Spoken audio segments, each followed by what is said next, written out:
I've learned that the Supreme Court has supremely screwed us time after time. So what's happening with the Supreme Court recent decision, and what's happening with this DEI removal that you teach about? Yeah, so in 2023, the Supreme Court made a ruling in the Students for Fair Admission versus Stanford case.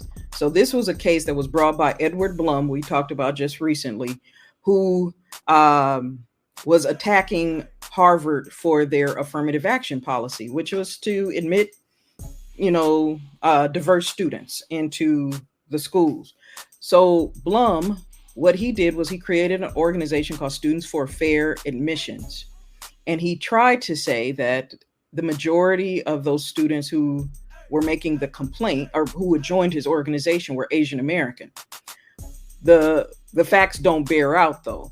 What Blum was doing was getting members from all over the country. They weren't even affiliated mostly with Harvard University. And so went to the Supreme Court and said that, basically that Asian Americans have been excluded from Harvard's affirmative action policies, and that Black and Latino, mostly Black, have been taking unqualified or less qualified Black students into Harvard. And Harvard's like, first of all, you got to meet the minimum requirements to get into Harvard. Secondly, we don't have a quota system because quotas were outlawed in 1978 with the Bakke decision. So the courts ended up ruling in Blum's favor and saying that you cannot use race as a factor in college admission. So it used to be race cannot be the factor, meaning all you needed is to be Black and you can get in. They got rid of that in 1978 with the quota system. But then they changed it in 2023 to race cannot be used at all in college admissions, except for the military academies, which I always thought was odd because you want to keep, that you need diversity in the military academies in order to have unit cohesion, but you don't need them in regular universities to have, diversity, cohesion, and unity amongst the races. So I took supreme issue with the Supreme Court decision. And in fact, one of the article that I wrote about the anti-affirmative action industry, where I talk about Blum's money, was used in the amicus brief in the Supreme Court case because I was, they were hoping to show that Blum was, he brought this case under questionable circumstances. So as a result of the decision, this is going to hasten, at least if you look at California and a couple of other states that got rid of affirmative action before the Supreme Court case, the Black student population plummeted in half here in California. We went from, in the California State University system, we went from 8% Black to 4% and dropping. We also saw Claudia Hampton helped to get us get to a 27% increase in faculty of color. So that would be Black, Latino, Asian.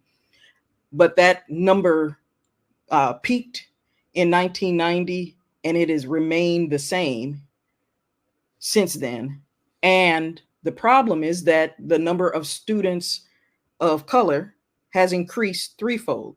So you have campuses with 70, 80%, Latino, Asian, Black, mixed race folks, but less than 12% of the faculty are faculty of that are non-white. So California can kind of script for everybody else what's going to happen now that affirmative action is gone. And so what are some things that you can combat it? There's a thing called holistic admission. And it's this idea that you look beyond the traditional markers for what it takes to get into university, typically GPA, SAT scores, school competitiveness rank. Most people don't know that, but it's based on test scores. But there are other things that you can look at. You can look at family history, and if your family had to overcome some kind of, hardship challenges and things like that. So holistic review has been used by a few universities here in California to help make sure we keep diversity in our classes, in our universities. The other implication of the Supreme Court ruling is that some states are going too far and trying to interpret what the Supreme Court decision means. So, for example, in the universities that have that are getting rid of DEI, and there's a whole bunch of them, they're saying that we need to get rid of race-based scholarships. So if a donor put money into a university to set aside for Black students, there's groups that are trying to push to get rid of those race-based scholarships. Even though the Supreme Court decision has nothing to do with scholarships, it only has to do with admission.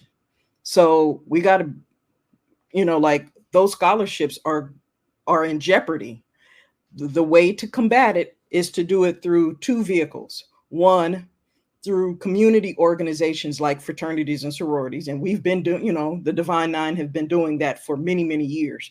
But the other way to do it is through a thing called community foundation. So you can have the California Community Foundation, the Virginia Beach Community Foundation, wherever.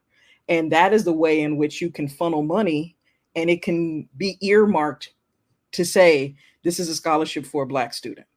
So instead of going through the university because they're public, you go through these private entities in order to make sure that those opportunities are still available. So we're going to have to start thinking about ways in which we can support our students financially through admissions.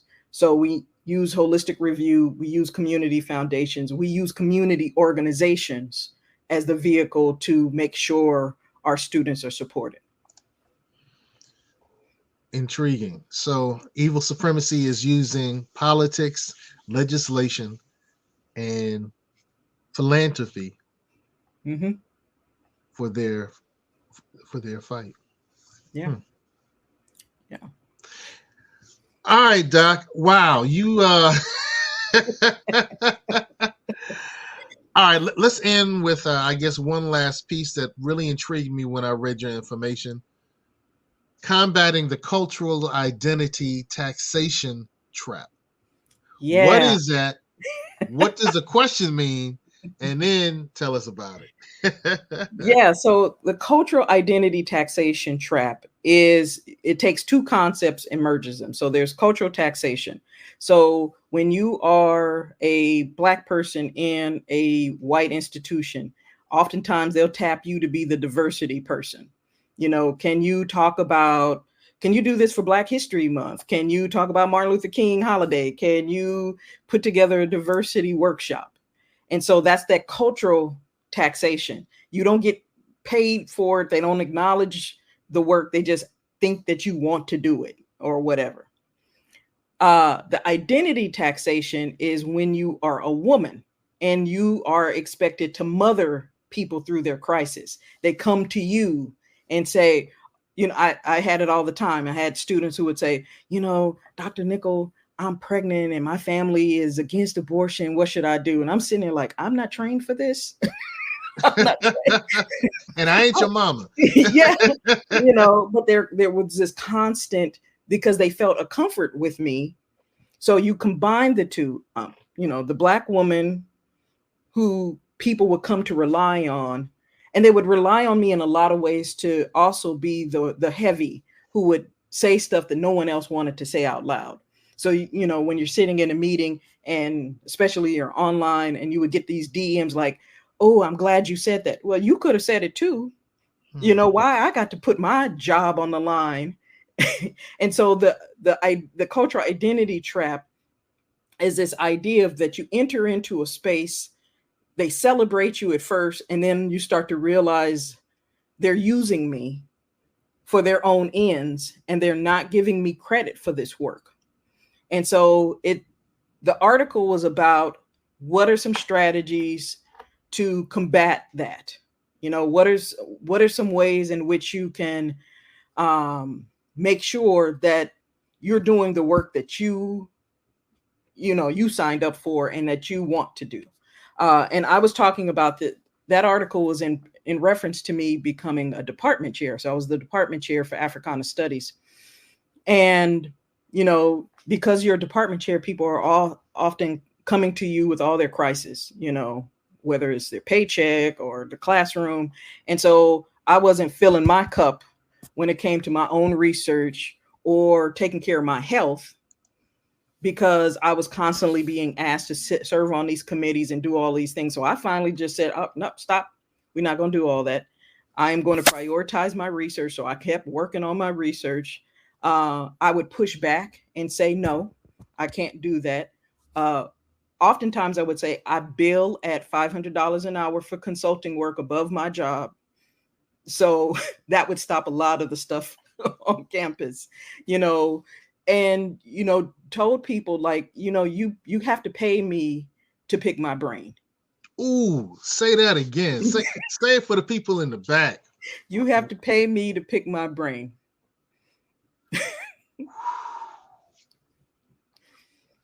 How difficult is it for sisters, for us, to say that when we're expected to just go along to get along?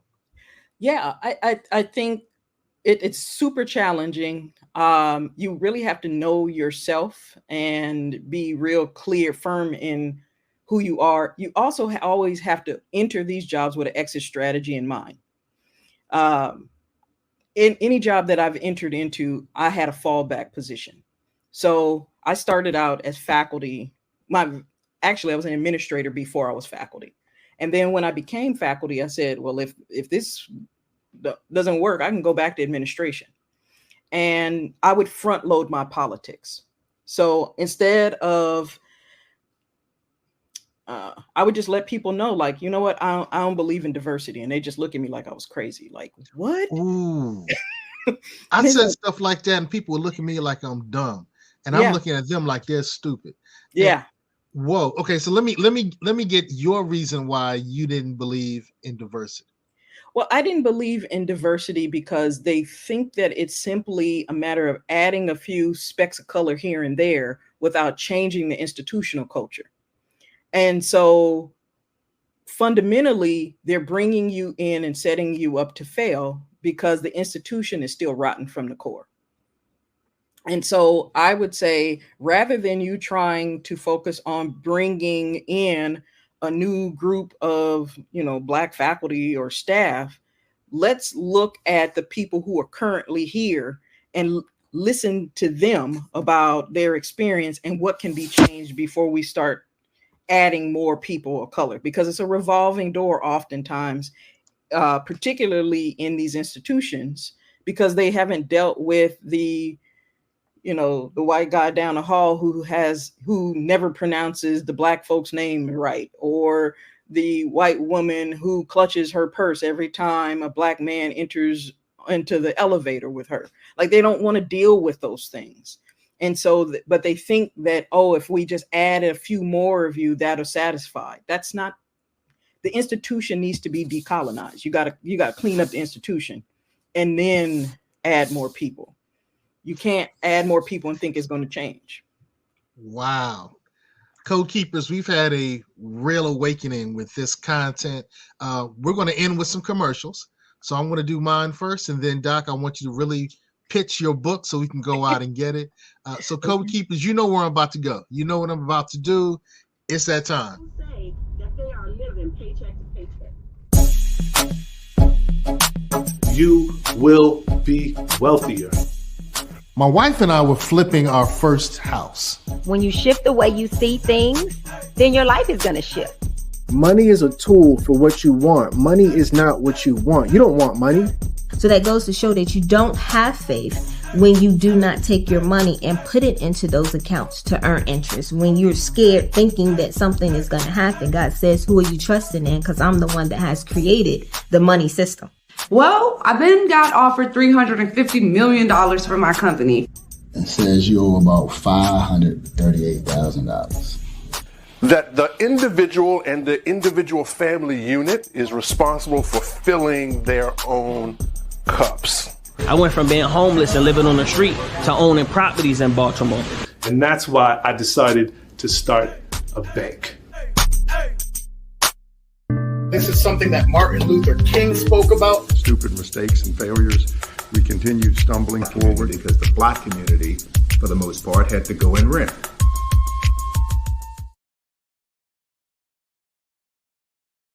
That's right, Code Keepers. Check out generationalflip.com. That's generationalflip.com to check out episode 1, 2, and 3 of Generational Flip. Season 1 deals with Black wealth. And we have Dr. Donna J. Nicol, who's going to tell us about her book, Black Woman on Board. Yeah, thank you so much. Again, I really appreciate and enjoyed the conversation. So again, my book is Black Women on Board, Claudia Hampton, the California State University, and the Fight to Save Affirmative Action. It's came out this year in May through the University of Rochester Press. You can get a copy of the book by going directly to my website, which is Donna, Donna J, Nicol, Nicol.com. You can actually hear some audio clips from Dr. Hampton where she's talking in her own words about how she worked on the board. There are direct links to purchase the book either through Amazon, or you can go through the press directly. And then you can see links to my research, the Al Jazeera documentary that I participated in, and a lot more. So thank you. All right, Code Keepers, I'm going to ask my ending question. After we pick up your book, after we read your book, how will that lead us to deeper levels of empowerment? I think it will lead to deeper levels of empowerment because we will be educated about how university boards actually work. They have been the hidden hand of governance. A lot of policies that have been made without the public's knowledge, tuition increases, getting rid of affirmative action, so on and so forth. And so the book really equips people to understand about a group that is very powerful, but operates really in the shadows, and particularly how race and gender impacts people serving on, whether it's university boards, corporate boards. We really need, this Black woman made a seat at the table, but she brought a seat, a chair, the table. She brought all of it with her because she was closed out when she first got on the board, and she figured out some strategies, which I call sly civility. She used some of these strategies. Hold on. You call it what? Sly civility. Ooh. So you pretend to be civil toward colonizers in order to learn their knowledge, get their resources, get their opportunities, and then you back channel it slyly to your people. And so it's a resistance strategy. It's based on a cultural theorist named Homi Bhabha from India. But this Black woman did that same thing. She pretended to be civil toward these white men who were on the board, and she was able to get funding from affirmative action even when there were economic downturns in California, in part because she made nice with these folks. Whoa, that kind of reminds me of the spook who sat behind the door. Yep. Yep. Say that they are living paycheck to paycheck. You will be wealthier. My wife and I were flipping our first house. When you shift the way you see things, then your life is going to shift. Money is a tool for what you want. Money is not what you want. You don't want money. So that goes to show that you don't have faith when you do not take your money and put it into those accounts to earn interest. When you're scared thinking that something is going to happen, God says, who are you trusting in? Because I'm the one that has created the money system.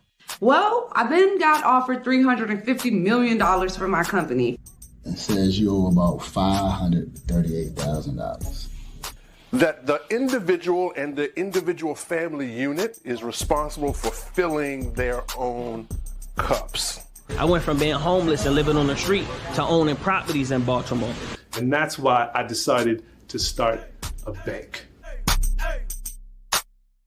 This is something that Martin Luther King spoke about. Stupid mistakes and failures. We continued stumbling forward because the Black community, for the most part, had to go in rent.